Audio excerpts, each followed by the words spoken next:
السلام عليكم. أخبار نارية وقنابل نووية من قلب مدريد وبرشلونة. أهلاً بكم لو أنت مدريدي أو كتالوني. الفيديو ده ليك، اضغط لايك واشترك في القناة. اكتب في التعليقات هلا مدريد أو بارسا. نشوف جمهور مين الأقوى. نبدأ بأخبار برشلونة. موقف الهلال من التعاقد. موقف الهلال من التعاقد مع رافينيا نجم برشلونة. كشفت تقارير صحفية عن رغبة نادي الهلال السعودي في التعاقد مع النجم البرازيلي رافينيا لاعب برشلونة الإسباني خلال فترة الانتقالات الصيفية المقبلة.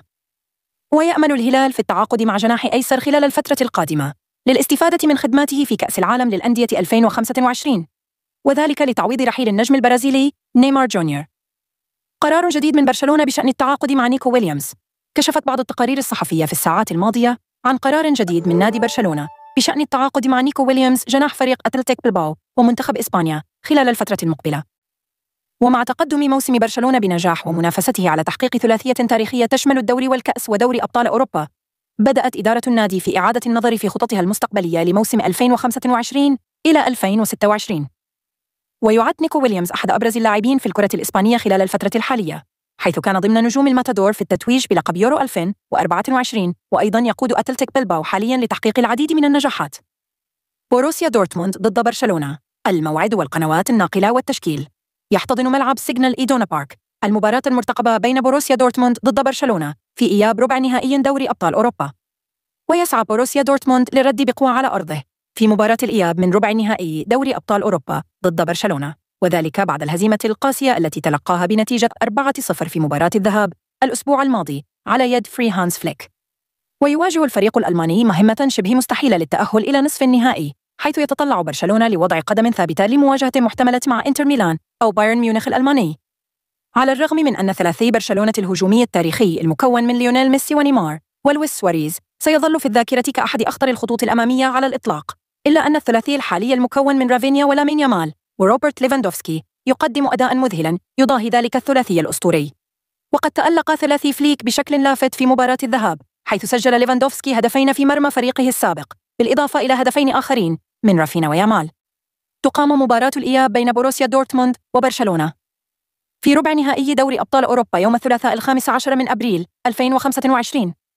ومن المقرر أن تنطلق صافرة المباراة عند تمام الساعة 9 مساء بتوقيت القاهرة، 10 مساء بتوقيت مكة المكرمة، على ملعب سيجنال إيدونا بارك. تشكيل برشلونة ضد دورتموند بإياب دوري أبطال أوروبا. حراسة المرمى بوتشيك تشيزني. خط الدفاع جول كوندي، باو كوبارسي، إنيجو مارتينيز، جيرارد مارتين. خط الوسط بيدري، فرانكي دي يونغ، فيرمين لوبيز. خط الهجوم لامين يامال، روبرت ليفاندوفسكي، رافينيا. قنوات بي إن سبورتس هي الناقل الحصري لمباريات دوري أبطال أوروبا بشكل حصري في الشرق الأوسط وشمال إفريقيا. أخبار ريال مدريد. ماذا يحدث في ريال مدريد؟ اشتباك بالأيدي بين بيلينغهام وروديجر. يبدو أن الأجواء داخل صفوف فريق ريال مدريد الإسباني غير مستقرة قبل مواجهة أرسنال الإنجليزي المقبلة ضمن منافسات إياب دور ربع نهائي بطولة دوري أبطال أوروبا. ويسعى الميرينجي إلى مصالحة جماهيره ضد أرسنال الإنجليزي على ملعب سانتياغو برنابيو بعد الظهور بشكل باهت في مواجهة ذهاب دور ربع نهائي دوري أبطال أوروبا على ملعب الإمارات. مشاجرة تكشف حجم التوتر داخل ريال مدريد. كشف برنامج شيرينجيتو الإسباني أن هناك حادثة وقعت خلال تدريبات ريال مدريد يوم الجمعة، وهي عبارة عن مشادة قوية بين لاعبي النادي الملكي. وقال إيدو أجيري: الأجواء داخل الفريق ليست على ما يرام، فقد حدثت مشادة قوية بين نجمين بارزين في تدريبات يوم الجمعة قبل مواجهة ألافيس بالدوري الإسباني. وأضاف الصحفي الإسباني: إنها واحدة من أكثر الأسابيع توتراً داخل غرفة ملابس ريال مدريد منذ يوم الأربعاء. يشعر اللاعبون بأنهم مطالبون بالعبور في دوري أبطال أوروبا، ويعلمون أنهم يخوضون أهم أيام الموسم. كما علمت أن تدريب يوم الجمعة شهد مشادة حادة بين لاعبين اثنين، حيث كانت هناك مشاحنة واحتكاك بسبب التوتر، وحدث شجار بين بيلينغهام وروديجر. وأكمل: هذه الأمور. مبابي في خطر نص للأدى 130 يبعد ريال مدريد. الملخص: كشفت تقارير إعلامية أن النجم الفرنسي كيليان مبابي قد يواجه خطر الابتعاد عن الانضمام إلى ريال مدريد بسبب مادة محظورة تسمى الأدى 130.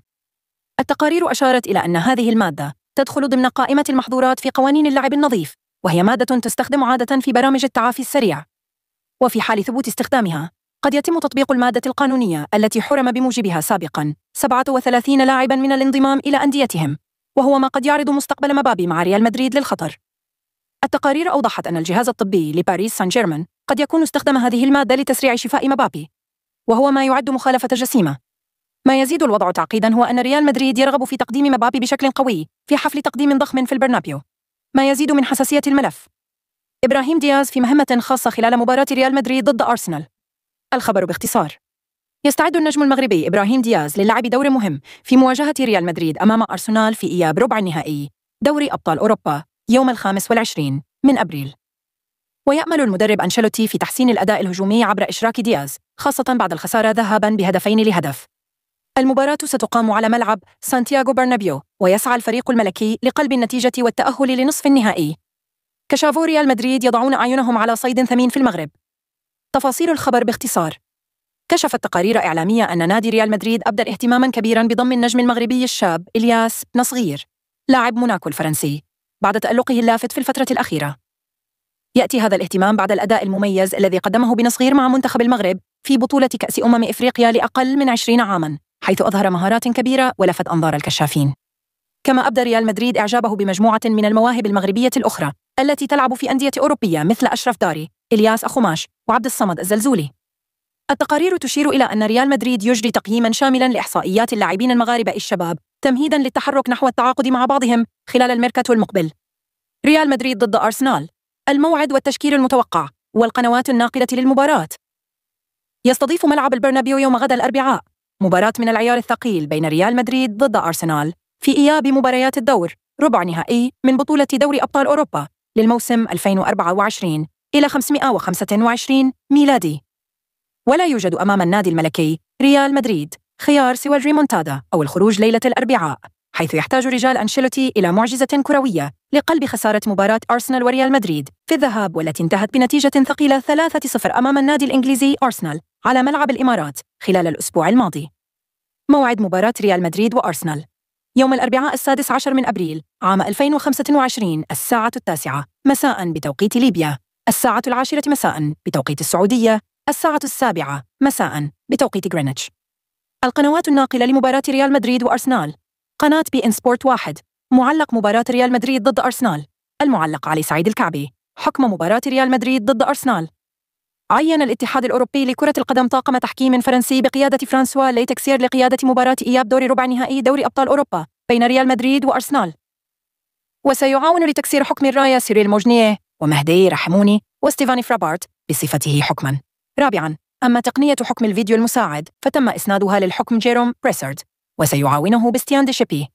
تشكيلة ريال مدريد المتوقعة أمام أرسنال: حراسة المرمى كورتوا، خط الدفاع فالفيردي، أسينسيو، روديغر، ألابا. خط الوسط: تشواميني، مودريتش، رودريغو، بيلينغهام.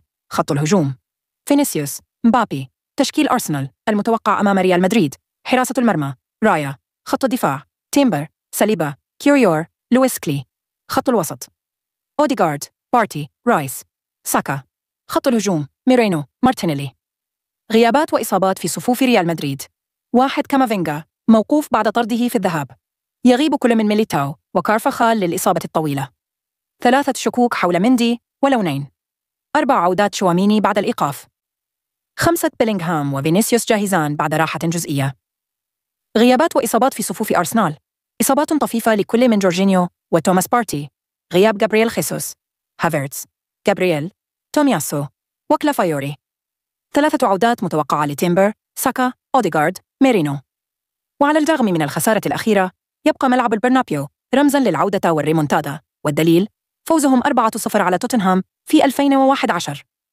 لكن خلال آخر 10 مباريات أوروبية على أرضه استقبل ريال مدريد أهدافاً في كل واحدة منها، ما قد يكون نباءً مفرحاً للنادي الإنجليزي الأرسنال.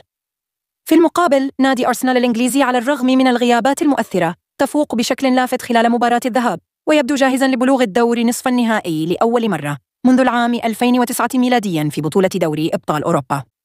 إذا عجبك الفيديو لا تبخل علينا بلايك.